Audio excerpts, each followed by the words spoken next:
بسم اللہ الرحمن الرحیم۔ معزز ناظرین اکرام، السلام علیکم ورحمۃ اللہ وبرکاتہ۔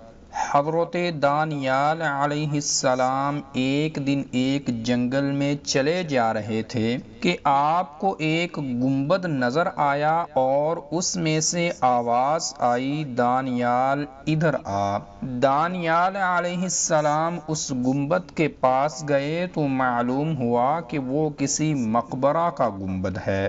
جب آپ مقبرہ کے اندر تشریف لے گئے تو دیکھا کہ وہ بڑی عمدہ عمارت ہے اور عمارت کے بیچ ایک عالی شان تخت بچھا ہوا ہے اور اس پر ایک بڑی لاش پڑی ہے۔ پھر آواز آئی کہ دانیال تخت کے اوپر آؤ۔ آپ اوپر تشریف لے گئے تو ایک لمبی چوڑی تلوار مردہ کے پہلو میں رکھی ہوئی تھی جس پر یہ عبارت لکھی ہوئی نظر آئی کہ میں قوم عاد سے ایک بادشاہ تھا، خدا نے مجھے 1300 سال کی عمر عطا فرمائی، 12,000 میں نے شادیاں کیں، 8,000 بیٹے ہوئے، لا تعداد خزانے میرے پاس تھے۔ اس قدر نعمتیں لے کر بھی میرے نفس نے خدا کا شکر ادا نہ کیا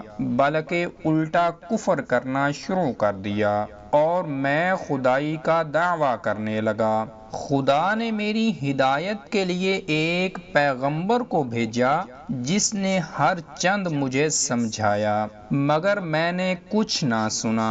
آخر کار وہ پیغمبر مجھے بددعا دے کر چلے گئے۔ حق تعالی نے مجھ پر اور میرے ملک پر قحط مسلط کر دیا۔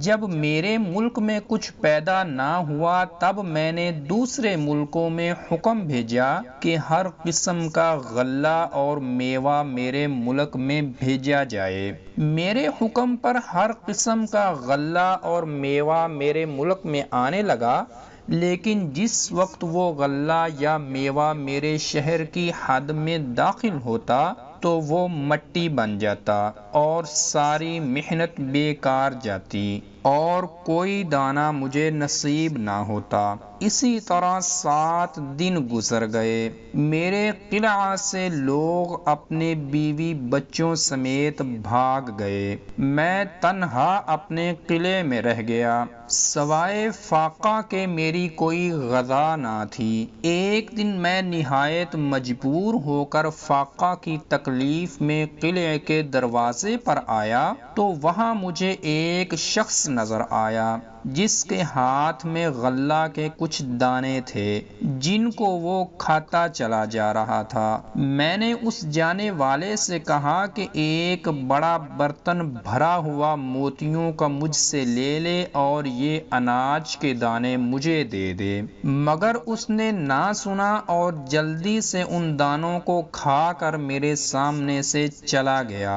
انجام یہ ہوا کہ اس فاقہ کی تکلیف سے میں مر گیا۔ اس لیے اے اللہ کے نبی دانیال علیہ السلام، میری نصیحت ہے جو شخص میرا حال سنے وہ کبھی دنیا کے قریب نہ آئے اور خدا سے ہر قسم کی نعمت پا کر اس کی ناشکری کرنا آئندہ کی نعمتوں سے محروم کر دیتا ہے۔ تو ناظرین اکرام، یہ تھی آج کی ویڈیو، اور اگر آپ ایک ایسے وزیر کے متعلق جاننا چاہتے ہیں جس نے اپنے بادشاہ میں موجود 5 باتوں کی وجہ سے اس کی وزارت چھوڑ دی تو اوپر کراس کے بٹن پر کلک کر کے دیکھ سکتے ہیں۔ السلام علیکم ورحمۃ اللہ وبرکاتہ۔